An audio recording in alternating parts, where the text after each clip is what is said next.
दोस्तों आदाब। आज हम बात करने जा रहे हैं एक ऐसे शहर और एक ऐसी शख्सियत की जिसने जहान अदब में एक मुमताज़ मुकाम हासिल किया। मेरी मुराद है बदायूं से, फ़ानी का बदायूं। शकील, आल अहमद सुरूर, जिलानी बानो, अदा जाफरी और असद बदायूनी जैसे असहाब कलम को पैदा किया। ये वो शहर है जिसे इरफान सिद्दीकी का शहर कहा जाता है। आज हम उनको याद कर रहे हैं, उनकी गज़लों से, उनकी शायरी से। मैं 2004 में जब पाकिस्तान गया तो मेरी मुलाकात वहाँ के कुछ अहम शुरा से हुई, जिनमें अमजद इस्लाम अमजद साहब, सऊद उस्मानी साहब, सलीम कौसर साहब। तो मैंने जब उनसे पूछा कि हम लोग तो आपको पढ़ते हैं, आप किसे पढ़ते हैं, तो उन सब का एक कॉमन जवाब था और उन्होंने जो नाम लिया उसने मुझे अंदर तक खुश कर दिया, और वो नाम था इरफान सिद्दीकी साहब का। करबलाई जो एक मतलब शायरी का एक कबीला है जिसमें इफ्तिखार आरिफ साहब आते हैं और कई लोग जिसमें शामिल हैं, उसमें इरफान सिद्दीकी साहब का एक नुमाया कारनामा उन्होंने अंजाम दिया है। तो बदायूं के हवाले से मतलब इरफान सिद्दीकी साहब को जाना इंतहाई ज़रूरी है। और बदायूं ख़ुद में एक मतलब एक गैलेक्सी है, गैलेक्सी ऑफ पोइट्स है। हज़रत अमीर खुसरो ने अपने पीर की निस्बत से इस शहर के बारे में कहा था कि बजाय सुरमा दर्दीदा कुशम खाक बदायूं रा। तो दोस्तों आइए सुनते हैं कुछ इरफान सिद्दीकी साहब का कलाम, उनकी कुल्लियात शहर मलाल से।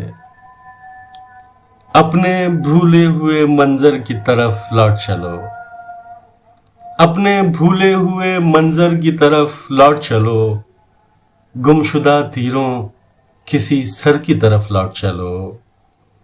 तुम परिंदों से ज्यादा तो नहीं हो आजाद, तुम परिंदों से ज्यादा तो नहीं हो आजाद। शाम होने को है, अब घर की तरफ लौट चलो। उससे बिछड़े तो तुम्हें कोई न पहचानेगा, उससे बिछड़े तो तुम्हें कोई न पहचानेगा। तुम तो परछाई हो, पैकर की तरफ लौट चलो। रेत की हम सफरी सिर्फ किनारों तक है, रेत की हम सफरी सिर्फ किनारों तक है। अजनबी मौजों समंदर की तरफ लौट चलो। कितने बेमहर हैं इस शहर के कातिल इरफान, कितने बेमहर हैं इस शहर के कातिल इरफान। फिर उसी कूचे दिलबर की तरफ लौट चलो। कैसे खूबसूरत पैराए से, कितनी मुनफरिद ढंग से उनका आहंग जो है वो इस कदर लुत्फ पैदा करता है कि एक एक शेर पर सर धुन लेने को जी चाहता है।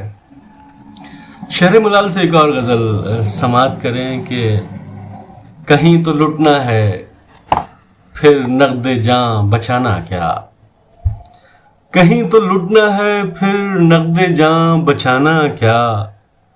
अब आ गए हैं तो मख्तल से बच के जाना क्या। इन आंधियों में भला कौन इधर से गुजरेगा, इन आंधियों में भला कौन इधर से गुजरेगा। दरीचे खोलना कैसा, दिए जलाना क्या। जो तीर बूढ़ों की फरियाद तक नहीं सुनते, जो तीर बूढ़ों की फरियाद तक नहीं सुनते, तो उनके सामने बच्चों का मुस्कुराना क्या। मैं गिर गया हूं तो अब सीने से उतर आओ, मैं गिर गया हूं तो अब सीने से उतर आओ। दिलेर दुश्मनों टूटे मकान को ढाना क्या। नई जमी की हवाएं भी जानलेवा हैं, नई जमी की हवाएं भी जानलेवा हैं। न लौटने के लिए कश्तियां जलाना क्या। किनारे आब खड़ी खेतियां ये सोचती हैं, किनारे आब खड़ी खेतियां ये सोचती हैं। वो नर्म रॉ है नदी का मगर ठिकाना क्या। तो ये है इरफान सिद्दीकी साहब, नई नस्ल के वो लोग जिन्हें शायरी का ज़ौक़ पैदा हो रहा है, جو شاعری سیکھنا چاہتے ہیں، جو اچھی شاعری پڑھنا چاہتے ہیں، میری ان سے درخواست ہے کہ وہ عرفان صدیقی صاحب کو ضرور پڑھیں. بہت شکریہ. Thank you so much.